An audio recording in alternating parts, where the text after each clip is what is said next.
اس نے کمرے کی بتی بجھا دی اور پلنگ پر بیٹھ کر ٹرک کے آنے کا انتظار کرنے لگی۔ رات کی تاریکی فجر کی پھیکی پھیکی سفیدی میں بدلنا شروع ہو گئی تھی، لیکن ابھی پوری طرح سے دن کی روشنی نہیں ہوئی تھی۔ وہ چاہتی تھی کہ ٹرک جلدی سے آ جائے اور وہ پچھلے پہر کے اندھیرے میں ہی وہاں سے نکل جائے۔ ہاسٹل کے گیٹ کے باہر تعینات جاسوسوں کی نگاہوں سے بچنے کی صرف ایک یہی صورت تھی۔ کلاک پر 4:45 بج رہے تھے کہ رام دولاری کو دور سے کسی ٹرک کی آواز سنائی دی۔ ایک لمحے کا انتظار کیے بغیر اس نے جلدی سے چادر کو اچھی طرح سے اپنے جسم کے گرد لپیٹا اور آہستہ سے دروازہ کھول کر زینے کی طرف بڑھی۔ زینے سے اتر کر وہ پہلی منزل کے برآمدے میں آ گئی۔ برآمدے میں اندھیرا چھایا ہوا تھا، صرف دوسرے کونے میں باہر کی جانب اوپر ایک بلب روشن تھا۔ رام دولاری جہاں اندھیرا تھا اس طرف سے چلتی ہوئی برآمدے کے ایک ستون کے ساتھ لگ کر کھڑی ہو گئی۔ وہ بہت سوچ سمجھ کر اس جگہ کھڑی ہوئی تھی۔ اگر ٹرک روز کی جگہ پر آ کر کھڑا ہوا تو وہ اندھیرے میں چلتے ہوئے ٹرک کے عقب میں جا سکتی تھی، جہاں اسے کوئی نہیں دیکھ سکتا تھا۔ ٹرک کی آواز قریب آ گئی تھی۔ اسے خیال آیا کہ شاید یہ کوئی اور ٹرک ہو، لیکن ٹرک سڑک پر آگے نکل جانے کے بجائے ہاسٹل کے گیٹ میں داخل ہو گیا۔ اس کی بتیاں روشن تھیں۔ رام دولاری ستون کے پیچھے ہو گئی۔ ٹرک کی ہیڈ لائٹس کی روشنی ستونوں کے اوپر سے گزر کر دوسری طرف نکل گئی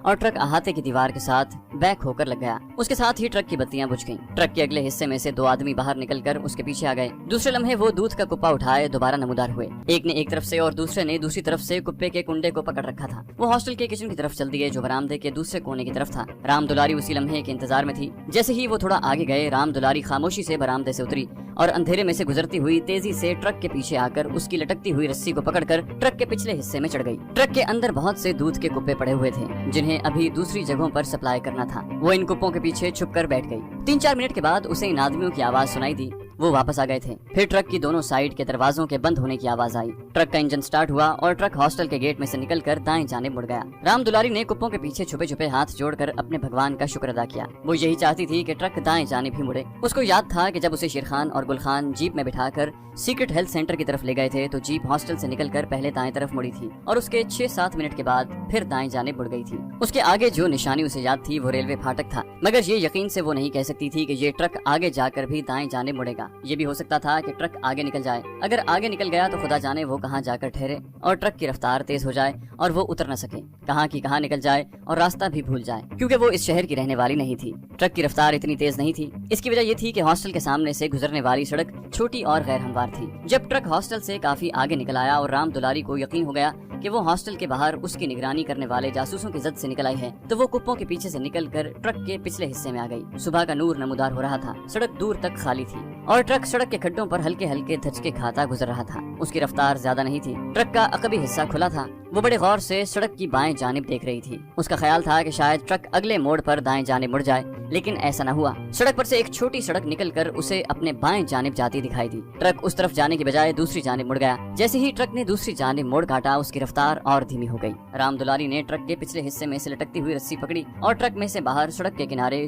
جھاڑیوں میں کود گئی۔ گرتے ہی جھاڑیوں میں اس نے 2-3 لڑکنیاں کھائیں اور جلدی سے اٹھ کر بیٹھ گئی۔ سڑک بھی پچھلے پہر کے دھندلکے میں خالی تھی۔ وہ اٹھی اور سڑک پر اس جگہ آ گئی جہاں سے سڑک دائیں جانب دوسرا موڑ کاٹتی تھی۔ اسے اس طرف جانا تھا، شاید شیر خان کی جیپ اسی طرف گھومی تھی۔ وہ چھوٹی کچی سڑک پر آ گئی۔ وہ چادر لپیٹے سڑک کے کنارے کنارے تیز قدموں سے چلی جا رہی تھی۔ وہ دھڑکتے ہوئے دل کے ساتھ اس انتظار میں تھی کہ آگے ریلوے پھاٹک آتا ہے یا نہیں، کیونکہ جب اسے بند جیپ میں بٹھا کر لے جایا گیا تو سڑک کا دوسرا موڑ گھومنے کے 10-15 منٹ کے بعد ریلوے پھاٹک آ گیا تھا۔ یہی اس کا ثبوت تھا کہ وہ ٹھیک راستے پر چل رہی ہے۔ اس کی دونوں جانب کھیت بھی تھے اور دور دور شہر کی آبادی کے مکان بھی دن کے ابھرتے ہوئے اجالے میں نظر آنا شروع ہو گئے تھے۔ وہ کوئی آدھا گھنٹہ چلتی رہی ہوگی کہ آخر اسے کچھ فاصلے پر ریلوے کا پھاٹک نظر آ گیا۔ خوش ہو کر رام دولاری نے اپنی رفتار تیز کر دی۔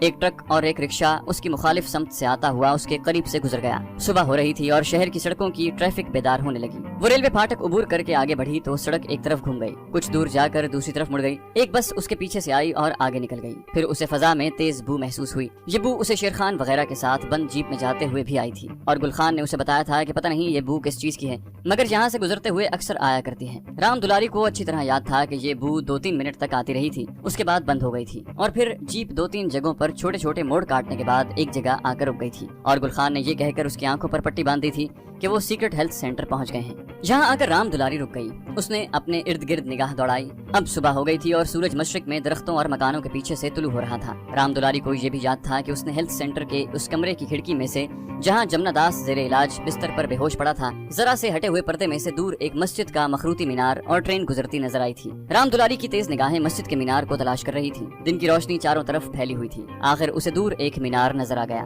وہ اس کی طرف چل پڑی۔ وہ کھیتوں میں سے گزر رہی تھی۔ کچھ دور چلنے کے بعد وہ کھیت کی اونچی فصل سے نکلی تو سامنے زمین اونچی تھی اور کسی بند کی طرح مغرب سے مشرق کی طرف جا رہی تھی۔ وہ اس کی چڑھائی چڑھ کر اوپر آئی تو دیکھا کہ وہ ریلوے لائن تھی۔ اس نے دوسری جانب نگاہ اٹھائی، اسے مسجد کا مخروطی مینار صاف دکھائی دے رہا تھا۔ اس نے گھوم کر اپنی بائیں جانب دیکھا، ہیلتھ سینٹر کی عمارت اسی طرف ہونی چاہیے تھی۔ کچھ فاصلے پر اسے درختوں کا جھنڈ دکھائی دیا، اس کے اندر سے کسی مکان کی دیوار نظر آ رہی تھی۔ وہ اس کی طرف چلنے لگی، اسے یقین ہو گیا کہ یہی وہ سیکرٹ ہیلتھ سینٹر ہے جہاں اس کی آنکھوں پر پٹی باندھ کر اسے لایا گیا تھا۔ چلتے چلتے وہ درختوں کے درمیان آ گئی۔ اب اس کے سامنے ایک پرانی سی ایک منزلہ عمارت کھڑی تھی جس کے باہر کوئی آدمی نظر نہیں آ رہا تھا۔ عمارت کا دروازہ بند تھا۔ رام دلاری دروازے کی طرف بڑھی، اس نے دروازے کو ذرا سا کھول کر اندر جھانک کر دیکھا۔ سب سے پہلے اسے ڈیٹول اور دوائیوں کی بو آئی، اس کے چہرے پر ہلکا سا تبسم نمودار ہوا۔ وہ اپنے ٹارگٹ پر پہنچ گئی تھی، یہی وہ ہیلتھ سینٹر تھا جہاں اسے آنکھوں پر سیاہ پٹی باندھ کر لایا گیا تھا۔ وہ اندر داخل ہو گئی۔ یہ ایک راہداری سی تھی، ایک بوڑھی عورت جو نوکرانی معلوم ہوتی تھی دونوں ہاتھوں میں ایک تھیلا پکڑے سامنے سے آ رہی تھی۔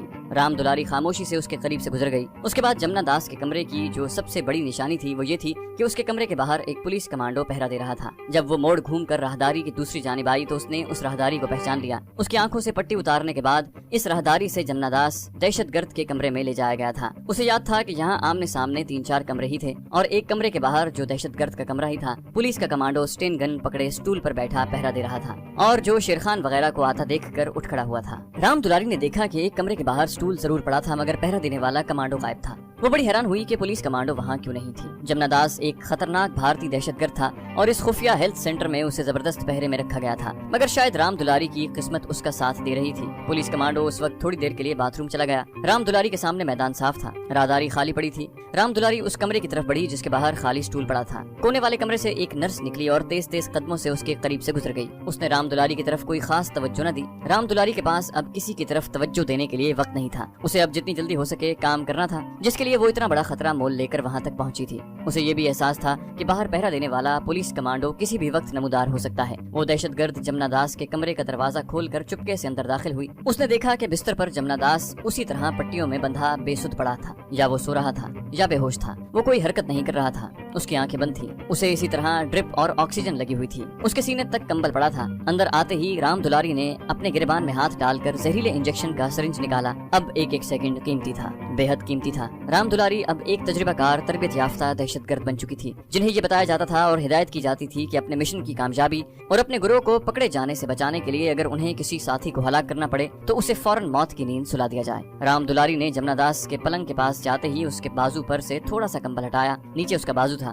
زہریلا سرنج رام دلاری کے ہاتھ میں تھا۔ اس نے فوراً سرنج کی سوئیاں جمنا داس کے بازو میں چبھوئیں اور سارے کا سارا زہر اس کے جسم میں داخل کر دیا۔ جمنا داس کے حلق سے ہلکی سی کراہ کی آواز نکلی۔ رام دلاری نے سرنج وہیں پلنگ کے نیچے پھینکی اور پلٹ کر دروازے کے پاس آ کر اس کا ایک پٹ ذرا سا کھول کر باہر دیکھا۔ باہر کوئی نہیں تھا۔ اسے یقین نہیں آ رہا تھا کہ وہ اپنے مقصد میں کامیاب ہو گئی ہے۔ وہ جلدی سے باہر نکل آئی اور چادر کو جسم کے گرد اچھی طرح سے لپیٹتی ہوئی راہداری میں جس طرف سے آئی تھی اسی طرف چلنے لگی۔ جہاں راہداری کا موڑ مڑتا تھا وہ وہاں آئی تو اچانک سامنے سے وہی پولیس کمانڈو نمودار ہوا جو جمنا داس کے کمرے کے باہر اس روز بھی پہرا دے رہا تھا۔ اس کے ہاتھ میں اسٹین گن تھی۔ اس نے رام دلاری پر ایک گہری نگاہ ڈالی مگر رام دلاری نے اپنے حواس کو اپنے کنٹرول میں رکھا اور اس کے قریب سے گزر گئی۔ پولیس کمانڈو نے رام دلاری کو پہچان لیا تھا کہ یہ وہی عورت ہے جو 2-1 روز پہلے کمانڈر شیرخان اور گل خان کے ساتھ آئی تھی۔ قدرتی طور پر وہ یہی سمجھا کہ یہ ان لوگوں کی اپنی جاننے والی عورت ہے۔ اس نے بھی رام دلاری سے کچھ پوچھ گچھ نہ کی اور خاموشی سے چلتا زخمی دہشت گرد کے کمرے کے باہر سٹول پر آ کر بیٹھ گیا۔ پھر اچانک وہ اٹھا۔ اس نے کمرے کا دروازہ کھول کر اندر جھانک کر دیکھا۔ دہشت گرد اسی طرح بستر پر آنکھیں بند کیے پڑا تھا۔ وہ مطمئن ہو کر واپس سٹول پر آ کر بیٹھ گیا۔ اسے معلوم ہی نہیں تھا کہ جس بھارتی دہشت گرد کی جان کی حفاظت کی خاطر وہ پہرا دے رہا ہے وہ مر چکا ہے۔ رام دلاری کا مشن پورا ہو چکا تھا۔ وہ جلدی جلدی ہیلتھ سینٹر کی عمارت سے نکل کر ریلوے لائن کی طرف چلنے لگی۔ ریلوے لائن کو پار کر کے دوسری طرف کھیتوں میں آ گئی۔ وہ کھیتوں میں سے بھی گزر گئی۔ پھر ریلوے پھاٹک آ گیا۔ کوئی گاڑی آ رہی تھی۔ پھاٹک بند تھا اور پھاٹک کی دونوں جانب کچھ گاڑیاں اور رکشا وغیرہ کھڑے تھے۔ پیدل چلنے والے ابھی تک ریل کی پٹڑی پر سے گزر رہے تھے۔ وہ بھی پھاٹک کے چھوٹے دروازے میں سے ہو کر ریلوے لائن پر سے گزر کر پھاٹک کی دوسری طرف آ کر سڑک کے کنارے کنارے شہر کی دوسری طرف روانہ ہو گئی۔ اب اسے کسی رکشا ٹیکسی کی ضرورت تھی۔ اسے واپس مکن لال کے پاس اپنے خفیہ ٹھکانے پر جانا تھا اور اسے جا کر یہ خوشخبری سنانی تھی کہ اس نے وہ کام کر دیا ہے جس کے لیے اسے زہریلا سرنج دے کر بھیجا گیا تھا۔ رام دلاری چلتے چلتے سڑک کے پیچھے بھی دیکھ لیتی تھی کہ شاید کوئی خالی رکشا ٹیکسی آ رہی ہو۔ کافی آگے جا کر سڑک کے موڑ پر اسے ایک خالی رکشا مل گیا۔ وہ رکشے میں بیٹھ گئی اور ڈرائیور کو ایک خاص جگہ چلنے کے لیے کہا۔ رکشا ایک طرف روانہ روانہ ہو گیا۔ رکشہ شہر کی آبادی کے باہر نکل چکا تھا اور ابھی تک پوری رفتار سے جا رہا تھا۔ آخر وہ جگہ آ گئی جہاں رام دلاری نے رکشے والے کو چلنے کے لیے کہا تھا۔ اس نے رکشہ رکوا کر اسے پیسے دیے اور پیدل ہی ایک نہر کے کنارے چل پڑی۔ کافی آگے جا کر درختوں کا ایک گھنا ذخیرہ آ گیا۔ وہ اس میں داخل ہو گئی اور وہاں سے بھی گزرنے کے بعد اس ویران کھنڈر کی طرف چل پڑی جو کچھ فاصلے پر اجاڑ میدان میں مٹی کے ایک بہت بڑے ٹیلے کے عقب میں واقع تھا، اور جس کے ایک تہہ خانے میں ان بھارتی دہشت گردوں نے اپنا خفیہ ٹھکانہ بنا رکھا تھا۔ ایک بھارتی دہشت گرد مسلمان فقیر کے بھیس میں کھنڈر کے قریب ہی درخت کے نیچے بیٹھا ہوا تھا۔ اس نے رام دلاری کو پہچان لیا تھا۔ رام دلاری بھی اسے پہچانتی تھی۔ وہ اس کے قریب سے گزر گئی۔ جب وہ پرانے تاریخی کھنڈر میں اس جگہ آئی جہاں سے کھنڈر کے اندر دیوار کے شگاف میں سے راستہ جاتا تھا، تو وہاں ایک اور دہشت گرد جھاڑیوں کے پیچھے چھپ کر بیٹھا ہوا تھا۔ رام دلاری نے اسے اور اس دہشت گرد نے جو پہرا دے رہا تھا ایک دوسرے کو دیکھ لیا تھا۔ رام دلاری کھنڈر میں داخل ہونے کے بعد نیچے تہہ خانے میں آئی تو وہاں ان کی پارٹی کا سرغنہ مکند لال موجود تھا۔ اس کے پاس ہی دہشت گرد رامو بھی بیٹھا تھا۔ دلاری کو اپنے پاس دیکھ کر مکند لال نے پہلا سوال یہ کیا، اسے ٹھکانے لگایا کہ نہیں؟ رام دلاری نے کہا، اگر تمہارے دیے ہوئے انجیکشن کا زہر اصلی تھا تو جمنا داس مر چکا ہے۔ مکند لال نے دلاری کو شاباش دیتے ہوئے کہا، دلاری تم نے ہم سب کو آنے والی مصیبت سے بچا لیا ہے۔ مجھے جمنا داس پر بھروسہ نہیں تھا۔ وہ ایک تجربہ کار اور اپنے کام کا ماہر ضرور تھا، مگر مجھے معلوم ہے کہ وہ تشدد برداشت نہیں کر سکتا تھا۔ دہشت گرد رامو کہنے لگا، جن لوگوں کے پاس تم نے اتنا وقت گزارا ہے ان کے ہمارے خلاف منصوبے کے بارے میں تمہیں کچھ معلومات ملی ہیں یا نہیں؟ رام دلاری نے کہا، وہ لوگ اگر آپس میں انگریزی میں بھی کوئی بات کرتے تھے تو اس بارے میں میرے سامنے کوئی ایسا ذکر نہیں کرتے تھے کہ وہ ہمارے خلاف کیا کارروائی کرنے جا رہے ہیں۔ میں جتنا کرید سکتی تھی کرید کر ان سے پوچھنے کی کوشش کی تھی، لیکن انہوں نے یہی کہا کہ ہمیں اوپر سے جو حکم ملے گا اس کے مطابق ایکشن لیں گے، ہم اپنے طور پر کچھ نہیں کرتے۔ مکند لال کہنے لگا، جمنا داس کی موت کے بعد جب ان لوگوں کو یہ معلوم ہوگا کہ تم بھی ہاسٹل سے غائب ہو گئے ہو تو انہیں یقین ہو جائے گا کہ اس قتل میں تمہارا ہاتھ ہے، اور تم مسلمان حشمت بی بی کے بھیس میں صرف جمنا داس کو موت کے گھاٹ اتارنے کے لیے ان کے پاس آئی ہو، اور انٹیلیجنس تمہاری تلاش میں سارے شہر میں پھیل جائے گی، اس لیے تمہیں کچھ دنوں کے لیے یہاں سے باہر نہیں نکلنا چاہیے۔ دہشت گرد رامو نے کہا، کیوں نہ ہم رام دلاری کو اپنے راول پنڈی والے خفیہ ٹھکانے پر پہنچا دیں؟ مکند لال بولا، اس کی ضرورت نہیں ہے۔ رام دلاری کو بقول اس کے صرف شیر خان اور اس کے ساتھی کمانڈو گل خان نے ہی غور سے دیکھا ہے، یا پھر گرلز ہاسٹل کی عورت تھی یا ان کا کمانڈنگ آفیسر تھا جس نے اسے دیکھا ہوا ہے۔ اگر رام دلاری یہاں کچھ دنوں کے بعد برقع پہن کر باہر نکلتی ہے تو یہ CID والوں سے محفوظ ہو جائے گی۔ ویسے بھی انٹیلیجنس والے رام دلاری کی شکل سے ناواقف ہیں، ان کے پاس رام دلاری کی کوئی تصویر بھی نہیں ہے جسے وہ دوسرے شہروں کی پولیس کو سپلائی کریں یا اخباروں میں شائع کروائیں۔ دہشت گرد رامو نے دلاری سے پوچھا، کیوں دلاری، تمہاری کوئی فوٹو تو ان لوگوں نے نہیں اتاری؟ رام دلاری سوچنے لگی، پھر بولی، جہاں تک مجھے یاد ہے انہوں نے میری کوئی فوٹو نہیں اتاری تھی، لیکن اتنا یاد آتا ہے کہ ایک بار جب میں شیر خان اور گل خان کے ساتھ گرلز ہاسٹل کے ایک کمرے میں بیٹھی تھی تو ایک آدمی چھوٹے کیمرے سے ہماری تصویر اتار کر چلا گیا تھا، اور کمانڈو شیر خان نے بھی اس پر کوئی اعتراض نہیں کیا تھا۔ مکند لال بولا، بس یہاں تم ان سے مار کھا گئی ہو، انہوں نے بہانے سے تمہاری تصویر اتروا لی ہے۔ اگرچہ اس وقت تک ان کو تم پر کسی قسم کا شک نہیں پڑا تھا، لیکن مجھے معلوم ہے کہ یہ ان پولیس کمانڈوز کی ضابطے کی کارروائی کا ایک حصہ ہوتا ہے۔ اب وہ اس گروپ فوٹو میں سے تمہاری تصویر کو انلارج کروا کر پاکستان کے ہر صوبے کے تھانوں میں تقسیم کروا دیں گے، اور ممکن ہے کہ تمہاری تصویر اخباروں میں بھی آ جائے۔ اب تمہیں برقع پہن کر بھی باہر نکلنے سے گریز کرنا ہوگا، رامو نے کہا۔ لیکن باس، ہم یہاں بند ہو کر بھی تو نہیں رہ سکتے، ابھی ہمارے سامنے بہت کام ہے، ہمیں شہر کے سب سے بڑے ریلوے پل کو بھی بم سے اڑانا ہے۔